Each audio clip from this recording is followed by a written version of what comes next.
Assuntos que analisamos agora com Ana Cid Gonçalves, secretária-geral da Associação de Famílias Numerosas. Ana, viva, muito bom dia. Olá, bom dia. Bem-vinda. Quais as notícias que quer destacar desta manhã? Há aqui uma notícia no Diário de Notícias que, enfim, trata mais uma vez daquilo que todos nos preocupa, não é? Que é a questão da crise e que foca uma série de aspectos importantes. Um deles que nos preocupa muito, que é a questão, por exemplo, da ruptura familiar, porque nesta crise, simultaneamente no mesmo artigo, percebemos duas coisas. Uma é como é fundamental a família para apoiar em situações de desemprego, em situações de debilidade económica, mas por outro lado também como esta crise pode proporcionar ruptura familiar, e isso é um aspecto que nos preocupa muito. Preocupa-nos muito também aqui, e também este artigo também traduz isso, que é o problema nesta crise da falta de apoio às famílias com filhos. Portanto, uma das coisas que tem sido feita por este governo, enfim, foi retirar,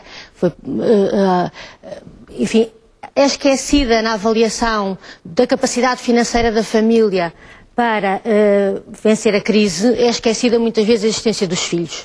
E, portanto, deviam ser, do nosso ponto de vista, muito mais cuidadas as medidas que são adotadas relativamente às famílias com filhos. Vemos isto quando foi, por exemplo, em sede de rendimento social de inserção, quando foi diminuído o peso das crianças. Vemos isto quando até, por exemplo, nos impostos, cada vez se diminui mais aquilo que cada família pode abater pela existência de um filho. Eu penso que as pessoas não terão noção disto, mas o máximo que se consegue abater no IRS pela existência de cada filho são cerca de 30 euros por mês, e isto é de facto muito pouco. Vê-se isso, por exemplo, quando o Estado fez a alteração da questão do acesso às taxas moderadoras e da isenção das taxas moderadoras, em que esquece a existência dos filhos na família também, quando mede a capacidade da família para pagar ou não taxas moderadoras, é completamente indiferente a existência de filhos. Ou seja, quem tem com 429 euros, uma pessoa com 429 euros, tem acesso à isenção de taxas moderadoras.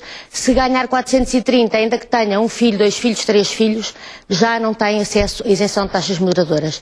E, portanto, há aqui, nestas questões da crise, esta questão das famílias com filhos que nos preocupa particularmente. Depois, este artigo também é muito interessante, enfim, particularmente preocupante. Esta questão dos jovens sem trabalho na escola. E aqui a questão que de facto mais choca é não ver realmente acreditar que o amanhã pode ser melhor. Eu acho que esse é o grande problema, não é? Não só é sentir a falta de expectativa no futuro. E é uma falta de expectativa que tem muito a ver também com as questões que nós tratamos com a questão demográfica. Porque, efetivamente, até o desemprego, nós temos em Portugal um déficit de crianças e jovens na ordem de 1.300.000. Se estas crianças e jovens todos tivessem nascido, provavelmente nós não estaríamos numa situação de tão grande debilidade. Não estaríamos numa situação de já ter entrado, por exemplo, em déficit da segurança social. Não estaríamos numa situação em que há tantas pessoas no desemprego, porque todos os professores teriam que estar a trabalhar para ensinar estas crianças e jovens que estariam espalhadas pelos vários ciclos de ensino neste momento. E, portanto, preocupa-nos particularmente esta questão da falta de esperança no futuro, num futuro que está grandemente comprometido também por esta questão demográfica.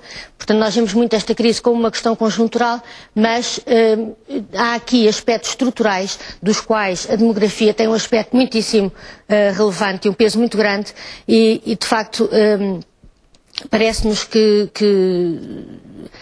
até a forma como se vê as famílias com filhos em Portugal compromete muito cada vez mais este futuro.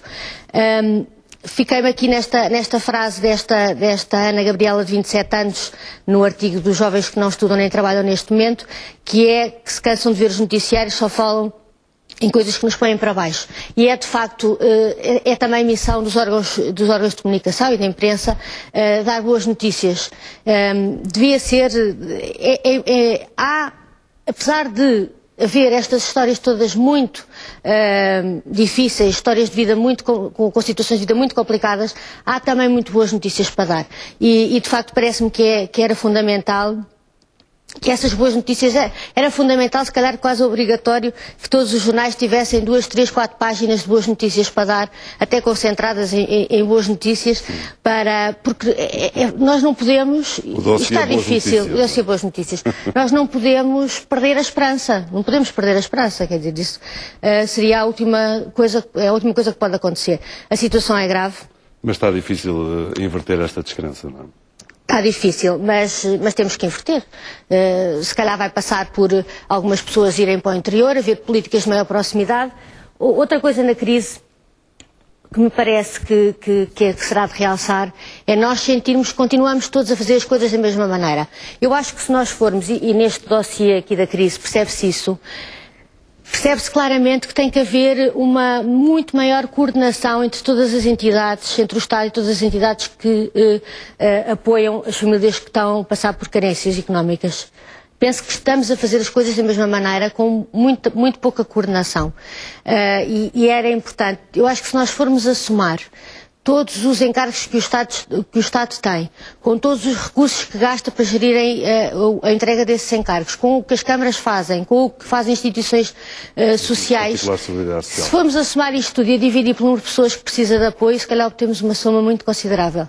E há aqui que rentabilizar muito melhor os recursos que existem. E isso também não se sente. Um dos aspectos em que, por exemplo, se torna isso muito claro é a questão dos manuais escolares, que tem um peso muito significativo para as famílias com filhos e tem um peso muito significativo para o próprio Estado, que gasta aqui uma verba com as famílias que não têm recursos para comprar os manuais, gasta aqui uma verba ainda significativa que poderia ser utilizada e canalizada de outra forma.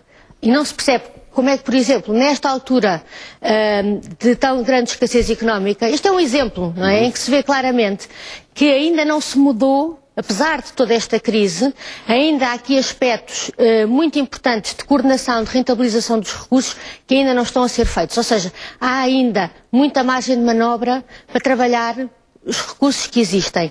E eu penso que era importante, muito importante este olhar, perceber realmente que recursos é que nós temos, quais é que são as nossas prioridades, e aqui eu volto a lembrar, é fundamental olhar para as questões das famílias com filhos.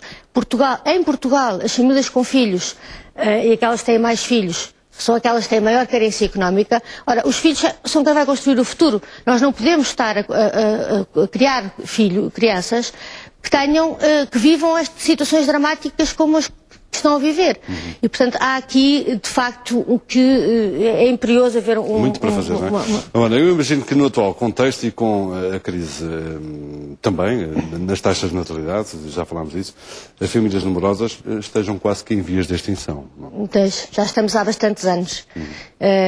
Portugal tem um déficit demográfico há 30 anos, um déficit crescente, e continuamos, infelizmente, a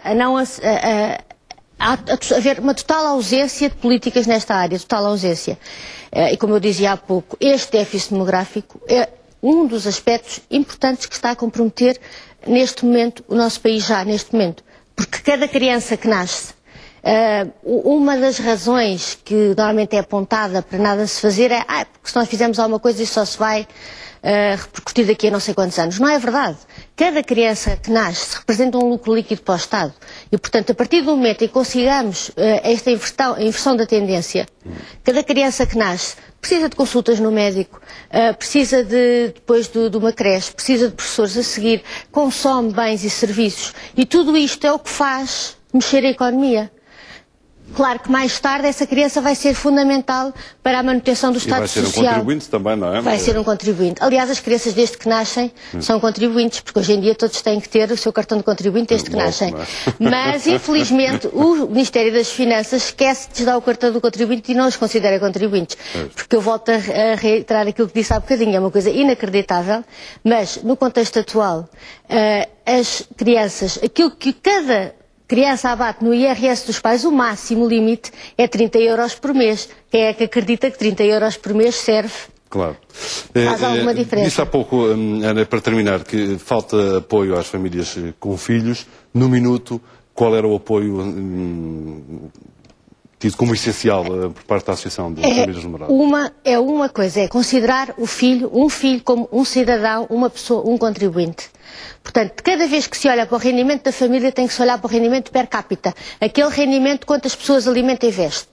E depois traduzir isto tudo, traduzir isto em tudo, nos apoios sociais, na fiscalidade, na habitação, traduzir isto em tudo. Portanto, quando se olha para a habitação, tem que se perceber que aquela habitação serve quantas pessoas é que lá vivem. E não pode ser o IMI, não pode ser o mesmo. Numa casa com 200 metros quadrados, se vive lá uma pessoa, ou se vivem lá 8, não pode ser o mesmo. E tudo isto tem que ser alterado. Cada criança tem que valer um. Ana Cida Gonçalves, muito obrigado e o resto um bom fim de semana. Obrigado. Obrigado, bom dia.